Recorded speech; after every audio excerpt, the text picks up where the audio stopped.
The media are over the moon about a new poll from Pew Research Center. The new poll surveyed some 40,000 people across 37 countries, and it turns out foreigners don't like President Trump as much as they liked President Obama. Shocker. While 64% of such foreigners had confidence in President Obama at the end of his term, just 22% had confidence in Trump. Favorability toward the United States dropped from 64% to 49% as well. Confidence in President Trump to do the right thing versus Obama dropped in every single country except for two. Israel, where President Obama was widely and correctly perceived to be anti-Israel, pro-Iran, pro-Palestinian. 49% of Israelis trusted Obama to do the right thing versus 56% for Trump. And Russia, where Trump's consistently sycophantic rhetoric toward the Russian government did not go unnoticed. 11% trusted Obama versus 53% for Trump. The countries that saw the biggest drops are generally sophisticated, democratic socialist countries like Sweden. 83% drop. The Netherlands, 75% drop. And Germany, 75% drop. The different views of Obama and Trump on the world stage reflect a basic truth. Foreigners prefer a reticent America.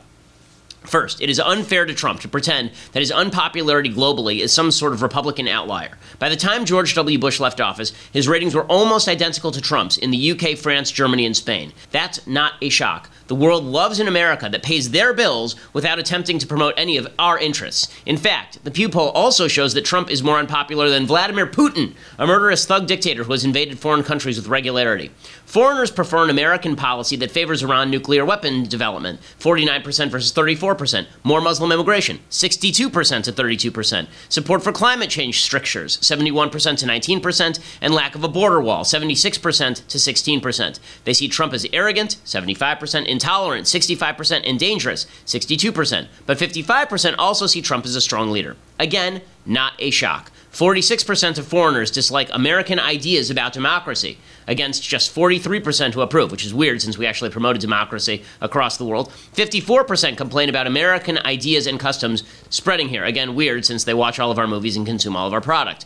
And herein lies the truth about Trump. All of the foibles to which commentators are apt to attribute his unpopularity with foreigners are mere cover for the real issue, that Trump is not a left-winger who wants to minimize American power on the world stage while turning over our moral leadership to the UN.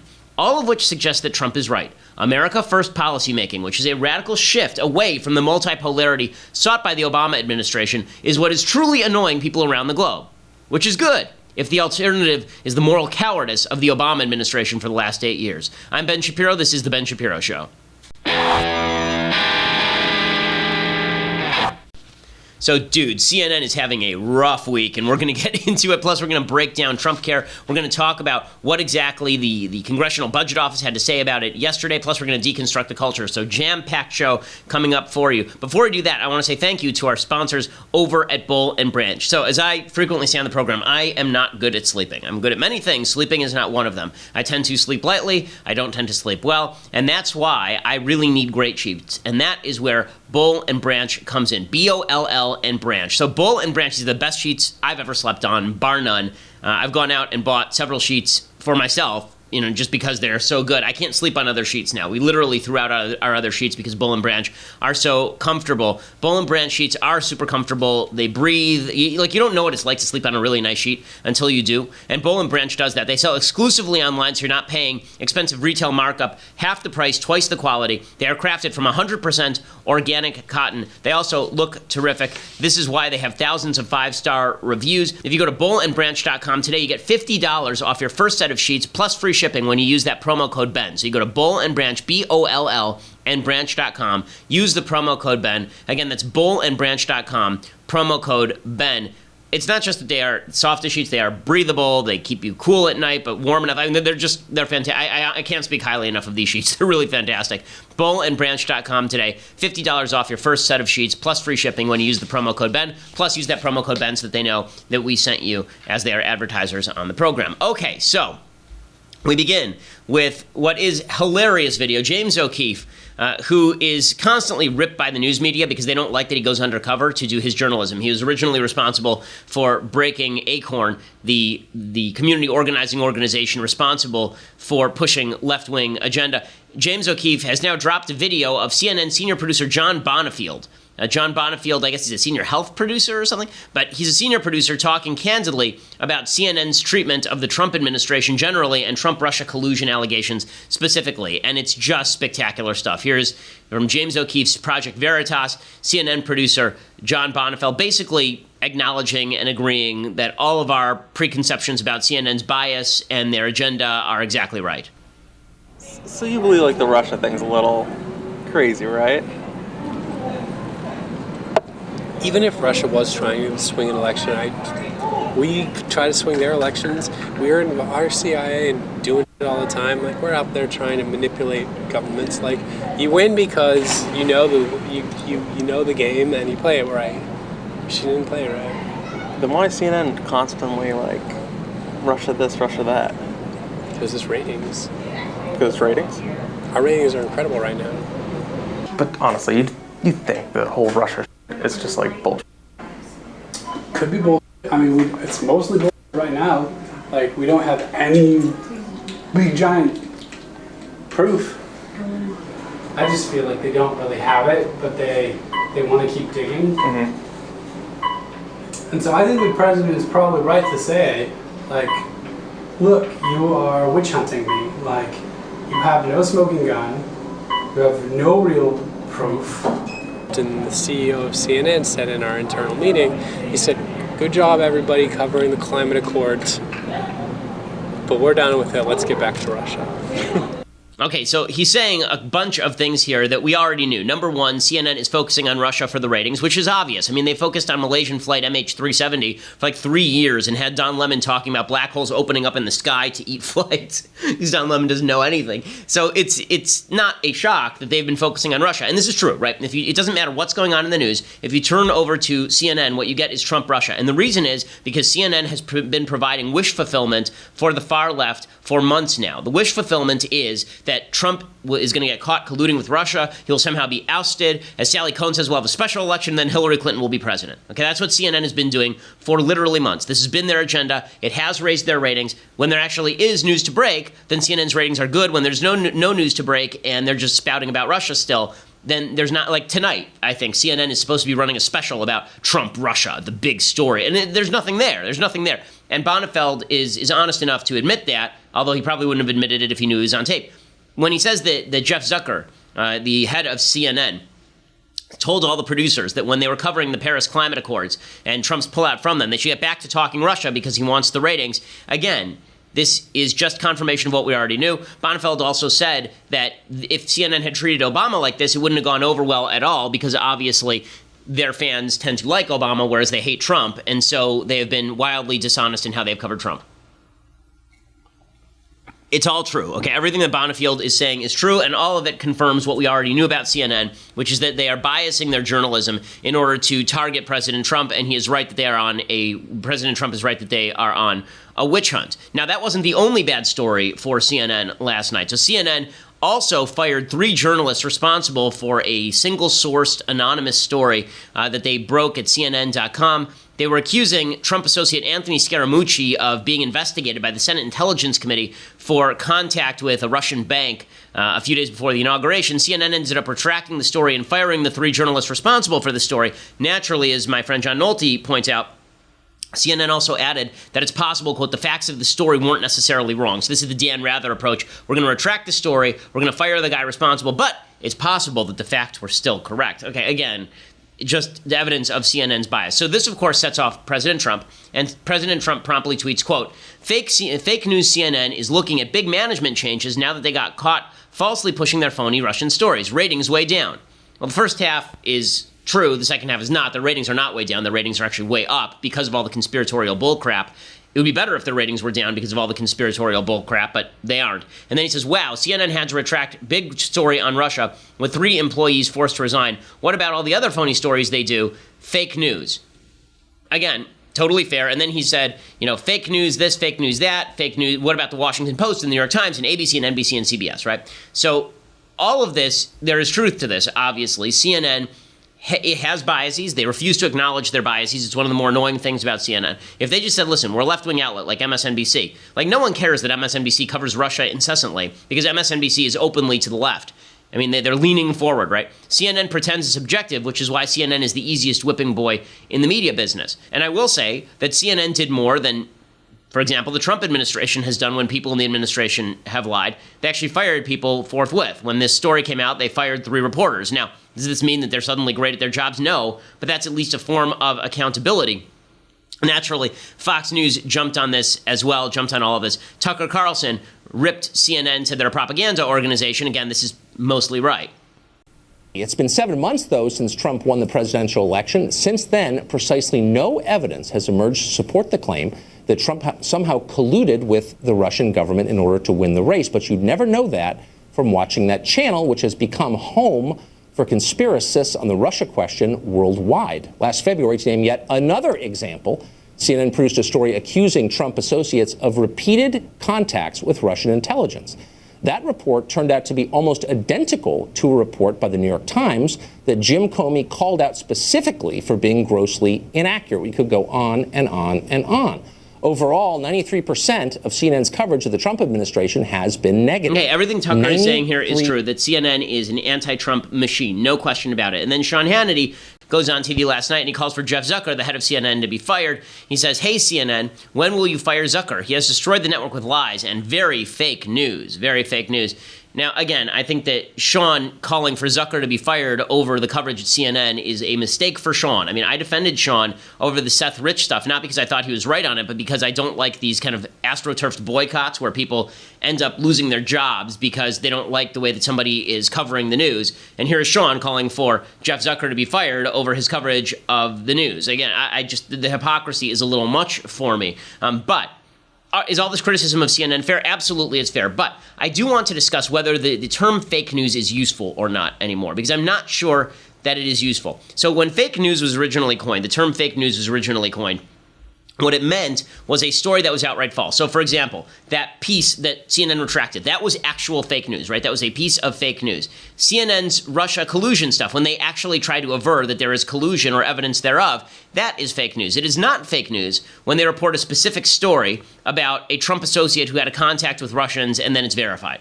Right? It's not a fake story when CNN reports about what Trump said to Sergei Kislyak in the Oval Office. Right? That is not fake news. So we have to distinguish 2 types of news that people don't like. One type of news is news that is just the facts are wrong, right? That's actual fake news. We don't like those. Those are real fake news. And then there are stories where we don't like the angle the news is taking. We don't like the bias that's being infused into the news. And this is where I find trouble because, President Trump, he's out there saying all these networks are quote unquote fake news, fake news.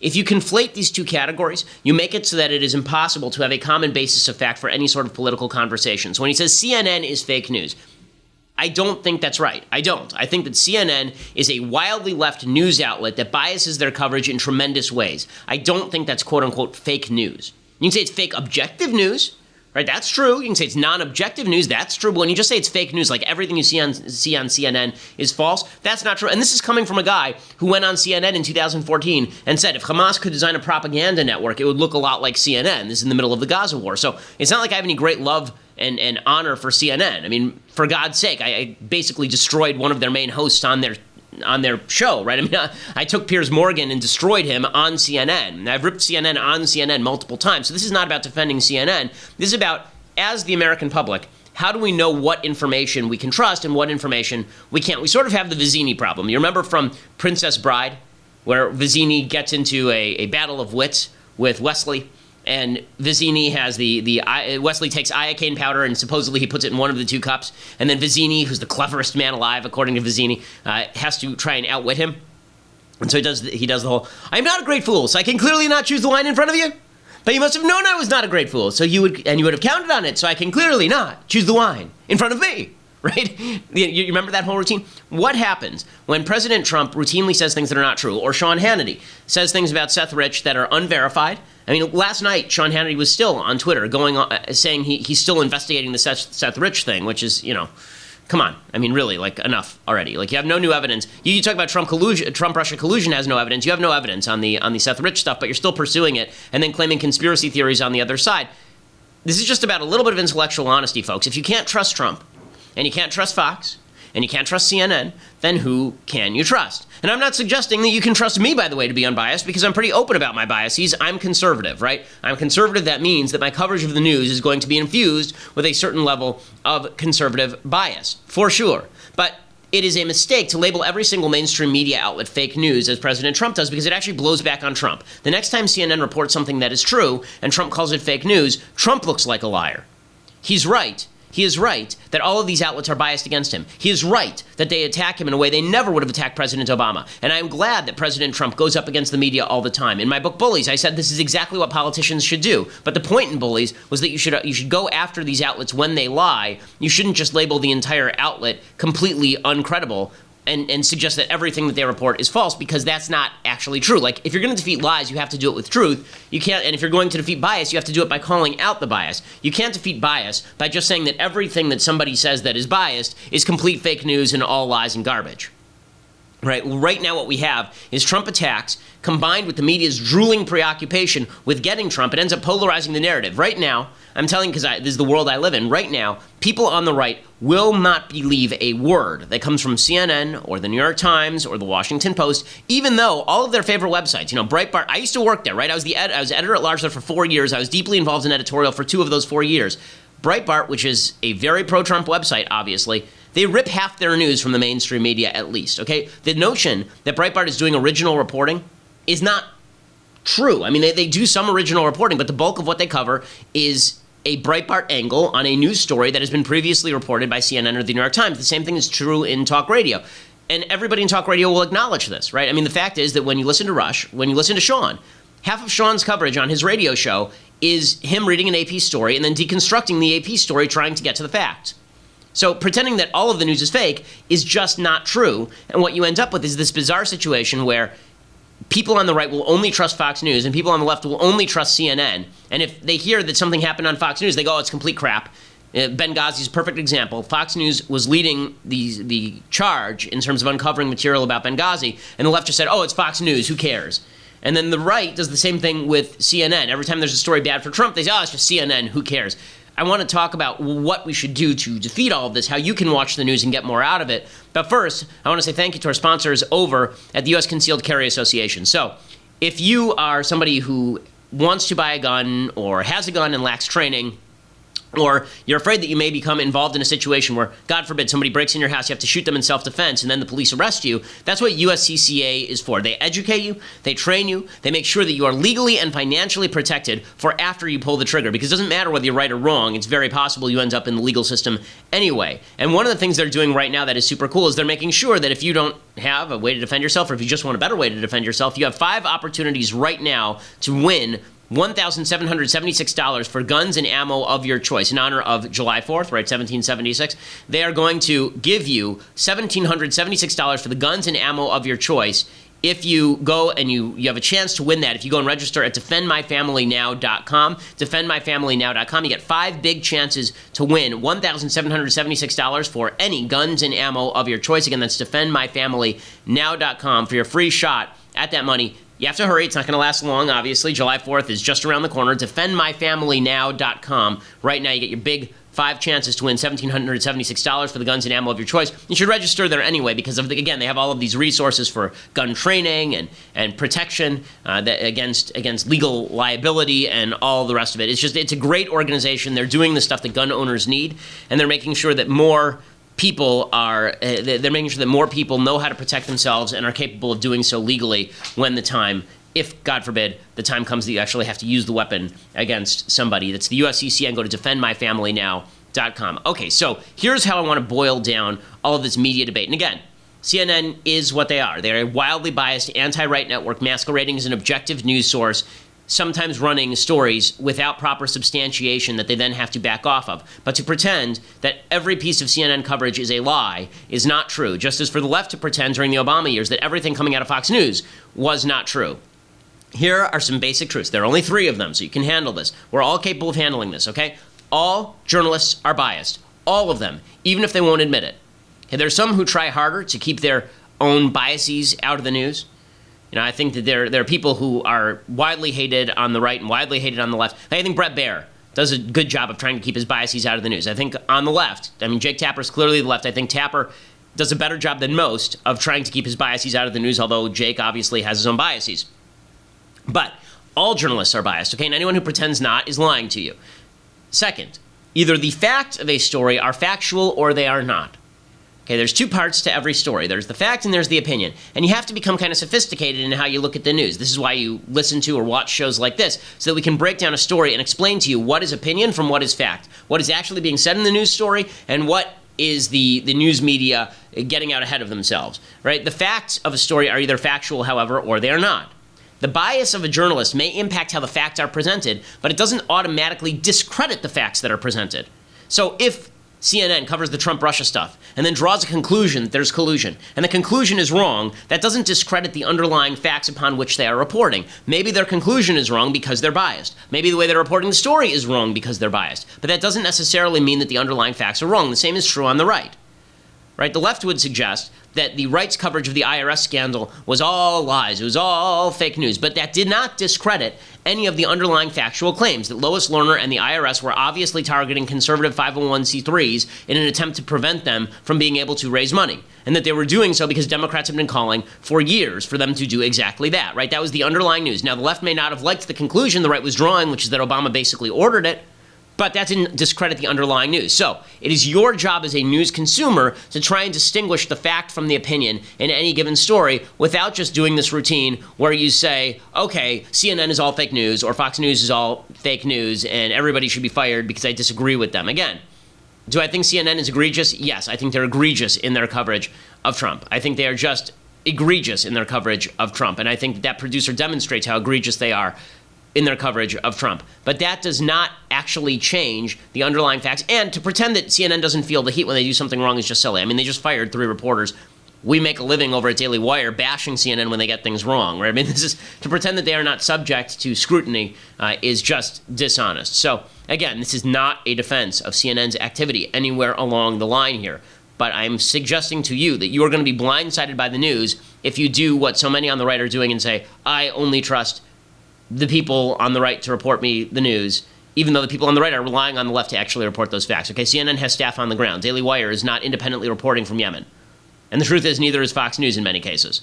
Okay, so just want to clarify all of that because I think it'll make you a better news consumer and better able to distinguish between good news coverage and bad news coverage instead of doing this ridiculous partisan knee-jerk crap where people at CNN go, people on the left go, oh, Fox News can't be trusted. Everything they say is a lie. And people, faux news, right? They did this for 8 years. I was there. And people on the right going, oh, it's from the New York Times. How dare you quote the New York Times? I promise you, Gateway Pundit is quoting that same New York Times story, whether it's an attempt to debunk the New York Times story or an attempt to grant credibility to the New York Times story, because most reporting is done by the mainstream media outlets that dedicate hundreds of millions of dollars every year to sending reporters to the field. Okay. I want to talk about the breakdown in Trumpcare and where that goes from here, but for that, you're going to have to subscribe. So for $8 a month, you too can subscribe to dailywire.com. You get the rest of the show live. You also can listen to, you can also become part of the mailbag. We do that on Fridays. Get all of your deepest, most fascinating questions answered on the mailbag. You also get to be part of Klavan's show, and you get to check into Klavan's mailbag as well. We have some new shows coming, which will be quite exciting as well. If you want an annual subscription, $8 a month annual subscription, then you can do that. You get a free signed copy of this book, Say It So, book by me and my dad, all about baseball and fathers and sons. Really fun, enjoyable book, terrific bathroom book. Say It So, Papa, Dad, Me in the 2005 White Sox championship season. I will sign it for you as well, so you can go over to dailywire.com, check it out right now. By the way, if you're trying to subscribe, either just monthly or if you want to get the annual subscription, do it now, lock in your rate, because by July 10th, we are switching the rates. Everybody who is already subscribed, it's not changing for you. But if you are trying to lock in a lower rate now is the time to do it. So go and buy the subscription now if you're thinking about it. If you think you're going to do it in a month, do it now. Get that lower rate, $8 a month, dailywire.com. Go and check it out. If you want to listen to us later, check us out, iTunes, SoundCloud, Google Play. Make sure that you subscribe and leave us a review. We always appreciate it. We are the largest conservative podcast in the nation.